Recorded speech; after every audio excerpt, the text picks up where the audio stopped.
Hey everybody, and here I have Piper Gibson with me today, expert in epigenetics and tic disorders in kids. So I'm going to give you a little run over of her, and then we're going to hand it over to her to give us a little bit about her expertise and also a personal story in this field because naturally, a lot of practitioners who are experts in their field have this personal story of why they got into it. It has a really deep meaning to them. So we want to Yeah, definitely talk to awesome. her about that. So thanks for joining, Piper. Can I give a little run over of you? Let's do this. Piper and I met, just for everybody, Piper and I met at a summit, and it was absolutely wonderful to connect with her. She has so much knowledge in, even the genetics side of things, the epigenetics side of things. And so her knowledge in this field, it's absolutely outstanding. Not a lot of people are talking about this. So if any parents are coming on to this, they definitely need to listen up because this could definitely help your child and your whole family. So a little bit of a run over. Piper's a doctor of functional medicine, doctor of advanced holistic nutrition, traditional naturopathic doctor, and board certified doctor of natural medicine. If that's not qualified, I don't know what is. So that's awesome. And she really works, like I said, with parents, and they're scared and they're frustrated, they're overwhelmed. And they need to get access to tools which she has to start reducing their child's tic disorders symptoms naturally. And maybe early on we can talk about like what these symptoms look like, right? So it doesn't affect their child's life throughout their lives. And then not only all of that, she's an international best-selling author and the founder of the Tic Disorder Institute called Regenerating Health. We'll talk a little bit about how you can get a hold of her. Her foundational program teaches parents holistic methods that will restore their children's health in the face of potentially confusing and worrying diagnoses. So amazing, because how many parents out there right now are so confused about what to do with their child's health based on this grandiose world we live in, full of toxins and etc. So we'll talk about that. And she went from a stay-at-home mom to a children's holistic health expert. And so I love the fact that you are a mother and you can speak into this space. And she's just been helping families around the globe. We even learned that she had some clients in New Zealand, and around the globe, just really understanding their children's tic disorders and using lab testing, food, which I love to talk about, and even natural approaches to help their kids. And last but not least, she's a corporate educator in GX Sciences, which was recently featured in Authority magazine. And she can also be heard on Autism Wellbeing Podcast and 15-Minute Matrix. So you can find her everywhere. And we're so grateful to have you today. So Piper, why don't you give us a little bit of a background of how Yeah, you got into absolutely. this So and I'll start with what the tic is disorder a tic piece and then disorder I'll for explain people who how I have ended up no here. So idea? a tic disorder is a movement disorder. Many people hear it labeled as Tourette's. So a Tourette's diagnosis is given to someone who's had a tic for over a year, and it includes multiple factors. So it includes a vocal tic where maybe they're making a sound or saying a name or repetitive word, and they're doing some kind of bodily movement. So my son's tic started out as neck jerking and eye blinking, and it was incredibly severe. So that is really kind of how I fell into it. My son got sick. So 13 years ago, we had gone on this incredible family vacation. We had a blast. We ate all the donuts and drank all the chocolate milk, and we had so much fun. And we came home, and the next morning we woke up, and my son was just jerking his neck and twitching and clapping his hands and jumping up and down. And we were like, what is happening here?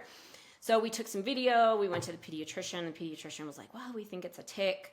And I'm thinking, what the heck is wrong with my child's brain? And when we talk about a tic, it's the movement. We're not talking about the little bug. We're not talking Lyme disease. And so we went to the neurologist, and the neurologist was basically like, I'm not kidding, when he looked at me in the face and said, I think your son just needs a good spanking. I was floored, and I said, absolutely not. This is ridiculous. My child cannot control his bodily movements. Spanking is not in order. So we went doctor after doctor, prescription after prescription, and the conventional approach just really failed us. And so I went back to school and relearned everything I thought I knew about health and wellness in order to help my son. My goal was to help my son to figure out why this switch had been flipped and why he had gone from pretty standard. Yeah. Well, At the time, we thought It's it an was overnight overnight, but thing. I can now Literally look back to okay. like the day he was born and start to see things kind of creeping in. Like I can look at the patterns, and so therefore I'm really good at doing it for my clients. Um, but it was really a matter of I wanted to help him, and we were so successful with him that people just started coming to me, and here we are 8 years later after I got earned all the education, and yes, we are focusing on neurological tic disorders.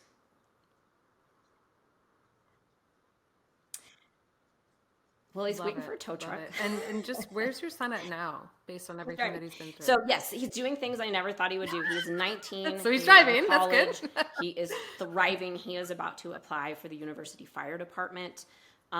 He joined a fraternity. Like all of these things that I thought this child's never going to be able to do. I mean, it was so severe. The moods were so bad. I had at one point pulled him out of school and homeschooled him because he just couldn't function in regular society.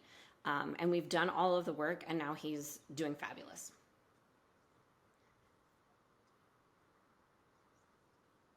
Wonderful, wonderful. So, how would a parent even start to understand, or what symptoms could they look for, saying, okay, what would my child express, so to speak, in their environment? I see a Of what pretty would show you typical they would pattern. fall A into this lot category of maybe parents will come having to me tics? and be like, my child started with an eye blinking tic, so they're just blinking constantly. They go to the doctor, and the doctor's like, oh, it's allergies, and then they put them on allergy medication. So eye blinking is really one of those first signs. Um, any kind of like neck movements, uncontrollable movements where you're like, stop doing that. And they're like, I can't stop doing it. That right there is your sign. Or maybe they are, my son glommed onto the word Francisco, and he would say Francisco 9,000 times a day. So it's this kind of repetitive OCD vocal tic. Some people will make an animal noise. I've got some kids who will have a sniffing tic. So there's definitely a lot of signs to look for, but one of the biggest signs, regardless of a tic disorder or a tic movement, is you can see pretty early on the kids that are going or may have issues like ADHD, anxiety, behavior, those kinds of things, when they're either constipated or they have chronic diarrhea. So when their digestion is off and their gut health is off, usually years down the road, we start to see that they're having these ADHD issues, anxiety issues, behavior issues. So, looking at the gut early on is really kind of one of those early things that we are looking at.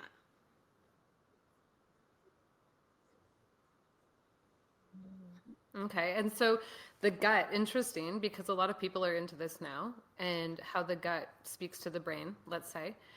So when we talk about the word epigenetics, we talk about how someone is expressing themselves in their environment and so on. So this is kind of where TICS dives in. But let's talk about even the epigenetics around food, what we're feeding ourselves in our environments. What would you recommend for people, even if their kid is so I starting to have a love gut a issue and gluten-free, hasn't dairy-free, expressed that low-sugar far down the diet. road? It What works works? really, really well, and it's fairly easy this day and age to do a gluten-free, dairy-free, low-sugar diet. Number one thing to do, these kids are eating far too much sugar. If you're like, I don't know that I'm ready to cut gluten and dairy, start with the sugar. You don't need all of the packaged processed sugar, and you don't need 400 pieces of fruit a day. I mean, yes, they have fiber, but we're overdoing it, and we're eating far too much of the good things as well. So start by cutting the sugar. We know from a 2023 study done by Julie Matthews that for kids who have tic disorders, the best diet you can follow is a paleo-style diet, followed by gluten-free, dairy-free, low sugar, and then food sensitivity diets. So in my practice, I basically take all three and combine them and create a very individualized plan for all of our clients.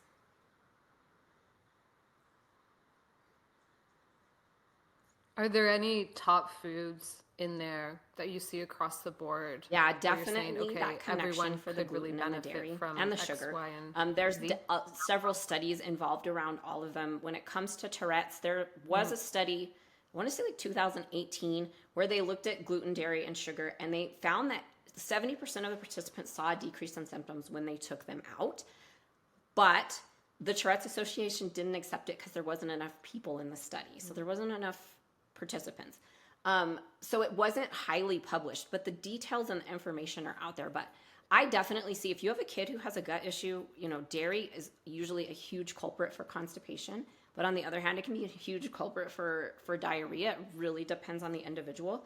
So I really look at, like, if you're having the focus issues and gut issues, definitely looking at, just try it for several months, 2 to 3 months. Try a gluten-free, dairy-free, low sugar diet and see how that goes for you.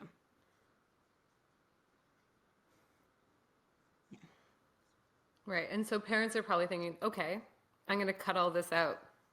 There's no food left in Yes, my look at fridge. whole So foods what would you diet. So suggest looking at are the top animal things to add protein, we in? know that animal protein actually has better amino acid profiles than plant proteins. So looking at, the grass-fed beef and the wild-caught fish and the pastured chicken. So getting plenty of protein is really going to help with that neurotransmitter production, because that's where we're using those amino acids to make those neurotransmitters. Looking at, fresh vegetables, fruits, healthy fats. And when I'm talking about fruits, like I said, you don't need 57,000 pieces in a day. 1 or 2 is going to cut it. Berries are a great source of fiber, a great source of those phytonutrients. But really focusing on those whole foods. Just stay out of the center aisles at the grocery store where you're going to eat or be tempted to eat all of the junk.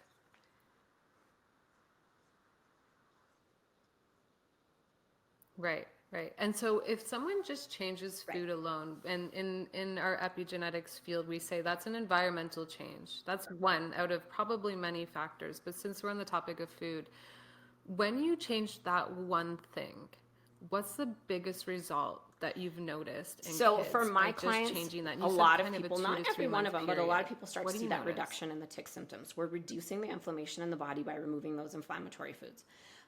So we start to see that. Definitely, I was with a client this morning and they were like, he's just so much calmer. They start to calm down. They start to be able to focus and function and think clearly. And so a lot of times I've really felt this when my boys were little. It was always like, I'd say something about behavior to the doctor and she'd be like, oh, it's just because they're boys. It's just because they're boys. And I'm like, now that I look back at it, I can see how much food was impacting that negative behavior. And when we took it out, even teachers were like, and doctors and family members were like, what did you do to this child? So definitely, like, you start to see a calming effect for sure.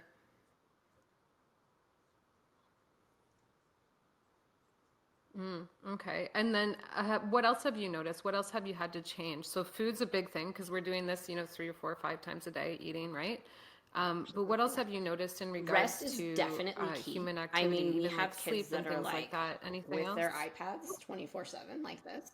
Um, and there's some, yeah. There's really some interesting research I was hoping around this this, would and come one up. of them is called screen apnea, where your breathing changes when you're looking at the screens. And so we have these little kids who are watching all of these, like Peppa Pig or whatever they're watching on their screens, and every 3 to 5 seconds it changes their breathing. So they're catching their breath. It changes their breathing patterns. So one is the way that they're breathing is being impacted by the screens. Like, we're seeing these studies on screen apnea. So one, we're seeing the breathing patterns, but two, it is affecting the sleep, because you have these kids that are 24/7 with the screens in their face. It's not how humans were designed.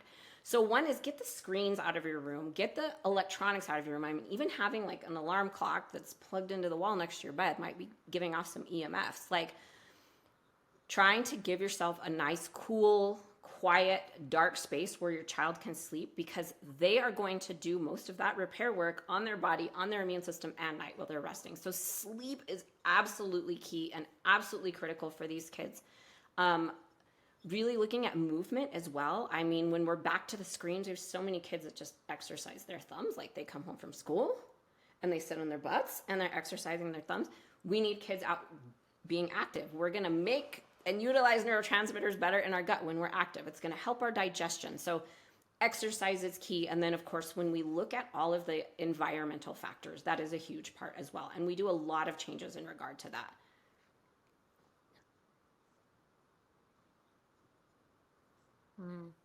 Yeah, and so environmental factors, we've gone over sleep, nutrition. I'm gonna say, what about socialization and friends group? Because we know that plays a big role in community building and building relationships and how we shape our behaviors in the world. What do you think around this and tics, and how can parents help their kids thrive, even if they, I guess, don't have tics as well?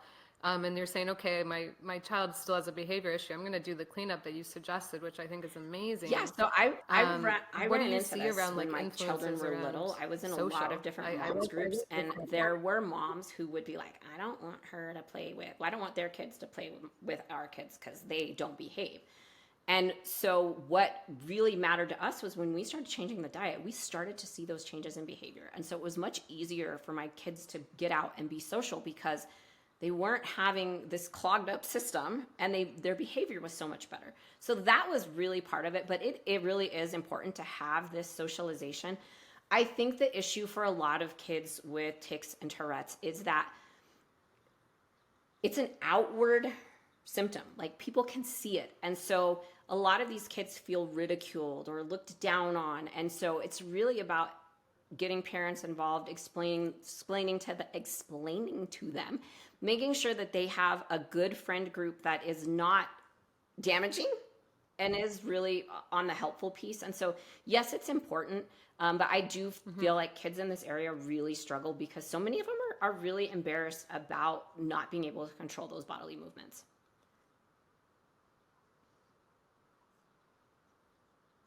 Right. And how could a parent group, let's say, who Yes, doesn't have a child with tics, how could we support these definitely kids? Like, what would explaining a parent to and a their child peers. want? Like, And what would they maybe want? your child isn't old enough to explain it, but you as a parent can explain it to your peers. Is really, it's an uncontrollable movement. We are doing these things to work on it.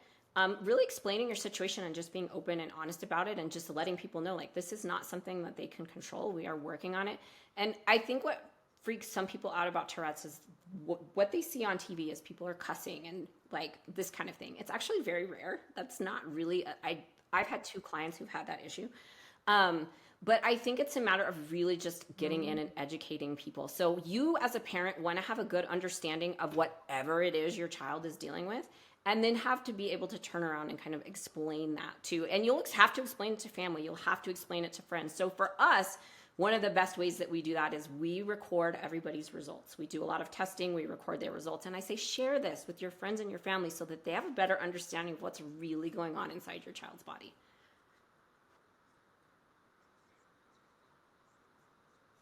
Right. I love that. Yeah. And do you guys offer those resources to, everyone coming into the program? Like We even like school we teachers, do for offer example, that resources, might and I not will tell know you there's how to deal tons with of this. free Do you guys resources offer on some my resources? website and on my YouTube channel. So great places for people to reference. Um, yeah, so my YouTube is, Can you you plug want me in to your just put the YouTube? link in here? Okay.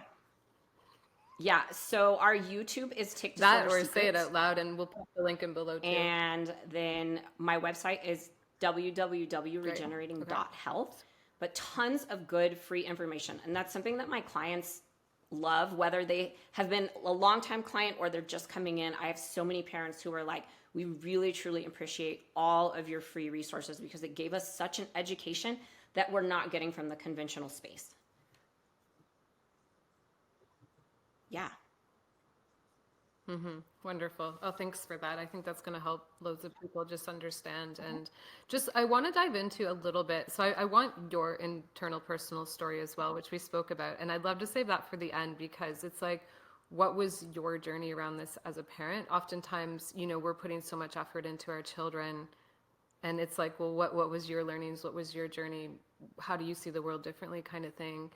But before that, I just wanted to ask, so is this inherited? And around like the genetic testing that you do and things like that, how can a parent Yeah. comprehend this? Or is this, So there developed or is is this some turned on? How do research you about explain tics and that Tourette's and to a parent? them being genetic. However, the piece of that that's missing is they don't know if there is a certain gene or a collection of gene. There is really not a positive single thing that says, hey, this is based on genetics. However, but what we can tell you is that when we see people who have it genetically, like maybe dad had it or mom had it, it's the way that it's expressed. So when we're changing that epigenetic environment, we can actually say it's just like saying you have the genes for colon cancer or you have the genes for breast cancer. You have them doesn't mean you're going to get it, but you have them. So how do you alter your environment to change the way that your genes are expressing, the way that they are working. So that's really one of the ways that like we look at it. The genetics I look at are actually, we're not looking at it for a specific tics or Tourette's gene. We're actually looking at it for one, immune response, but we're looking at it and using it as a roadmap. So in my practice, everybody does our genetic panel, and we are looking at like what is your predisposition to inflammation? How well do you detoxify? What does your glutathione, genetic pathway look like? What does your autophagy pathway look like? And then we use that as a roadmap to be able to alter the environment. So many people will say, well, you don't need genetic testing. You can just change your environment. And I say baloney, because when you have it, you know your genes, and you are going to be so much more compliant with the changes because you're like, hey, this is my genetics. Oh, I shouldn't be eating gluten. Oh, I know that I have this predisposition for chronic aggressive inflammation. These are the things I need to do to really kind of keep that tamped down. So it's really, when I'm looking at genetics from that perspective, is I take the genes and I connect them with all of the other results, the stool pathogen, the organic acids, like really being able to look at that. And then we can create a plan based off of that. So yes, there may be a genetic factor, but we know we can calm that response by changing the environment. There you go. Thank you. Wonderful. Epigenetics explained to its very best. You're amazing. I love it. I love it. And a lot of people find that word epigenetics daunting. How do I turn on and off a gene and so on? So it's like you've just taken everyone on this wonderful journey of like how impactful food is and so on. But having that blueprint of yourself Right. or your child is so important, because that blueprint's not really going to change. You're not going to change that. And then you have that when you're a child, and you can use that for your whole life, really. Um, to many levels, I'm sure, so yes, tics, but then maybe, something else comes up in life of how we deal with, PTSD and stress and things like that. Yeah. And they could still come back to you and say, I'm stressed. And you say, okay, well, maybe this part's Exactly. And expressing, something right? that's Like been you really can cool dive with in the kids deeper and is that deeper we've and deeper seen on them their become journey, incredible which is athletes. wonderful. And we do this in my house just because we know what supplements they need. So my kids have been good athletes. But we have this client in Australia who started out with the tics. When she and I had a conversation, she goes, a year ago when we started, she goes, my son couldn't run 5 minutes to save his life. He was a couch potato. Like Tiger was chasing him too bad, he was getting eaten. Like he could not. A year later, after going through the whole protocol and getting the genetic nutrition on board, he's winning state track championships. Yeah. So, I mean, it's really like, yes, we're using it for one thing, but we can, just like you said, Amazing. turn around and use it Yeah. for so many other factors throughout our life. Right. Yeah. Oh, what an amazing gift for parents and kids, right? Like they don't Exactly. have to live with Exactly. this. Yeah. So if they think they're at the end of the road, they're not. There's always a solution. Wonderful. Well, I'd like to dive in then. So we talked about, parents, kids, and all the logistics around this, and it's amazing. But, let's talk about your journey as a practitioner as well, and a mom. And I, how did it feel for and you this is on the way? really a What did you learn about perspective that I've yourself? kind of always had, is that I can do anything if I put my mind to it. And so this was a huge change for me. And the joke for us is I have a bachelor's degree in fashion design. I worked, yes, I do. I worked for a denim manufacturer, so I worked in jeans for about 6 months. It was the You. worst job I've ever had. I Wonderful. hated it. I was like, this is not for me. So the joke is, when God said you should work in jeans, he meant DNA, not denim.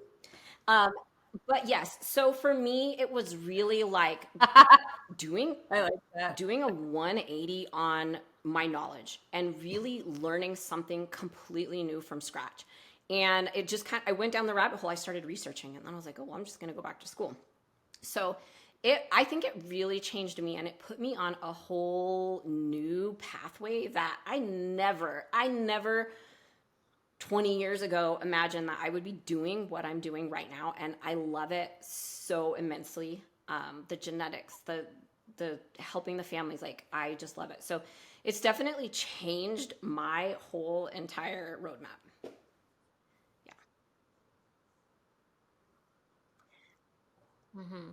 Yeah. And did you discover anything deep about yourself on the way? Because we talk about epigenetics, right? And I always think, okay, it's great to talk about what we're giving and on this planet, but oftentimes Yes, we so discover I talents of had ourselves perhaps anxiety. on the And way. Did you when I was a discover kid, it anything wasn't about classified as yourself? an anxiety, but I had had anxiety my whole entire life. When I was little, I was extremely paranoid. I was afraid everybody wanted to kidnap me, and I hated going out in public because people would look at me. I'm like, don't look at me. Um, I was a very anxious child, and it wasn't until I was in college that I was struggling, and I went to the health center, and they were like, "Oh, take some Paxil," which did not help me at all. But it really gave me that label of anxiety. I thought that was just me, that was my personality, that's who Mm-hmm. I was. But when my son got so sick and we ended up doing doing the genetics on him, I ran my genetics panel as well. And I found out some very interesting things about myself and about my own health. And I was able to alter my diet. So, really getting rid of gluten for me changed my life 1000%. Like, I used to hear voices in my head, and it was a whole, like, it was really bad. And people ask me about my experience with gluten. I'm like, well, I feel like gluten actually made me suicidal. Like, it was really that bad for me. So, one, it was, yes, it was very Mm-hmm. neurotoxic for me. So, one, getting out of the gluten, but That's two, a really figuring neurotoxin out for what I you. needed in my own methylation pathways. And I no longer struggle with lifelong anxiety. I haven't for about 10 years, because I was able to alter my environment and make sure I was getting the right nutrition from the right sources. And it absolutely changed my life. And so, not only that, but I feel like because of that, when you've had that experience, it makes you a better practitioner because you've lived it and you know.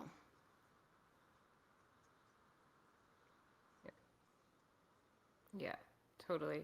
And could I just ask, like, what were your symptoms of anxiety, even, going through? You said like kind of some paranoia and things like that, but when you Worse. ate gluten, Worse, it really made um, me, was and it still I that here I am, public paranoia kind platform, of stuff? really owning up to all of Worse? this. It made me very violent. Like, I would get in a fight with my husband and I would throw things because I just could not internally control my response to anything. Like, he knows if I accidentally get gluten and I start flying off the handle, he's like, okay, what happened? What did you eat? Because now he can pick it up. But it was made me violent. It made me paranoid. It was really, really bad for me. Do you? Yeah. I actually sit in a Mm-hmm. similar boat to you around that too. It's just more around like a depressive state. If I have low depressive, don't want to see anybody, and I'm like a happy person, you know? And so it's like that complete opposite and flip. And I think, as two practitioners sharing this, it's important for people to know we're human too, right? But I often think, the toxins involved and what goes into a wheat product is incredible these days, and Totally. people really need to know that. So I think, I don't know if you agree with me on this, but I'm always like, cut it out, and they're like, oh, a little bit, or I'll go sourdough or A something like hundred this, and they're percent get looking rid of for an gluten is my alternative source. I'm recommendation like, for sure. toast your And you sweet know what's potato. funny is that I know I cannot Yeah, eat gluten here at all, but yeah. we were in Kyiv in Ukraine for a while, and I did experiment because it's European, and so I experimented with it. But oddly enough, in the United States, it doesn't impact my gut. It impacts my brain. But in Europe, it totally impacted my gut. So it was kind of, so many people say they can go to Europe and eat gluten. I just really strictly cannot because I'm going to have some reaction to it. But I Yeah. agree with you. I think, the fact that we cut down our wheat and we spray it with glyphosate Hmm. is, I mean, detrimental right off the bat. So just really feel like if you're struggling, get rid of gluten for like 2 months. Just get rid of all of it. Don't look for your substitution. Just get it out. Mm-hmm. Yeah, totally. Yeah. And then you said to substitute, well, people say, well, what do I eat then? That's always what I get to. And I was like, okay, just meat and veg. Just go meat and veg. And like you had touched on it, organic, grass fed, and so on. So yeah, and so just I mean, this has been absolutely fantastic. And I just want to end this off is a couple things.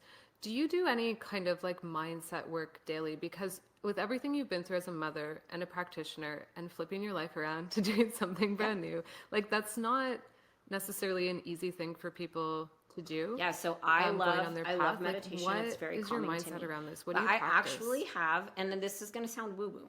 I've tried tons of different therapies. I've had some traumatic experiences in my life where I've tried, the talk therapy.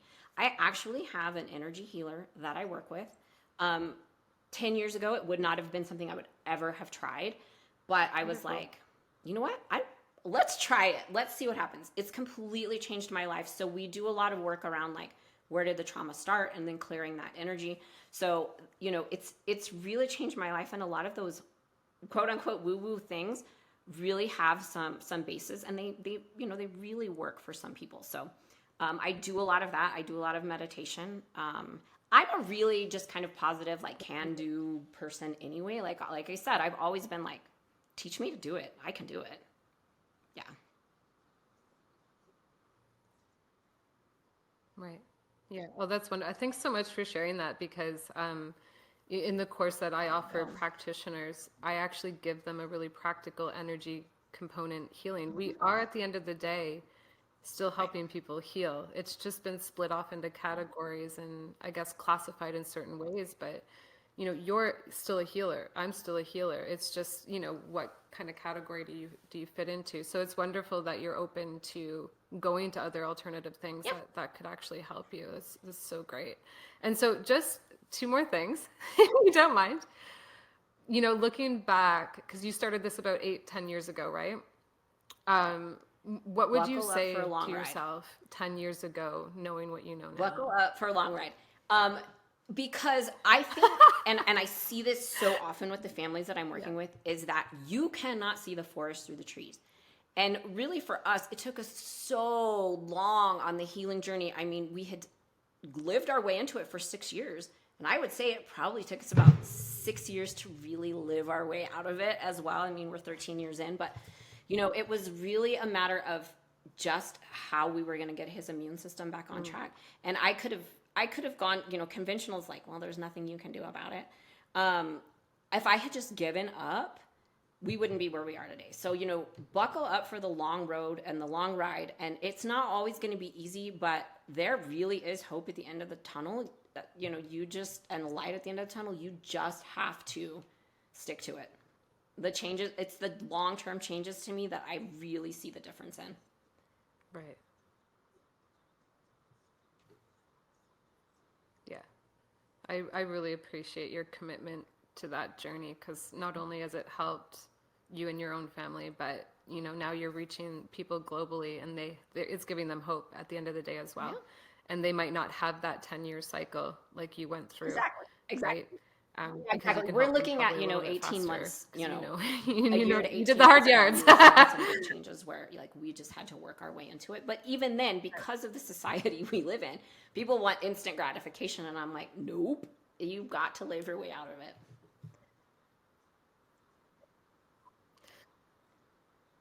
Totally. And lastly then, what would you say to parents that are looking to start out on this journey and they're already stressed, they're already frustrated, they Number don't one, know what to if do. you're a parent who's dealing with What would you this, say to is them? take a What good look advice at would you give yourself them? first, because anxious parents breed anxious children. If you cannot manage yourself, you are not going to manage your child with a chronic illness very well. Manage yourself first. Get yourself into a really good place with your health, with your mindset. Get yourself into a good place and know that you're going to have to buckle up for that long ride. And so that your child needs someone who's going to be like, we can do this. And it's going to be hard, but we're going to get there.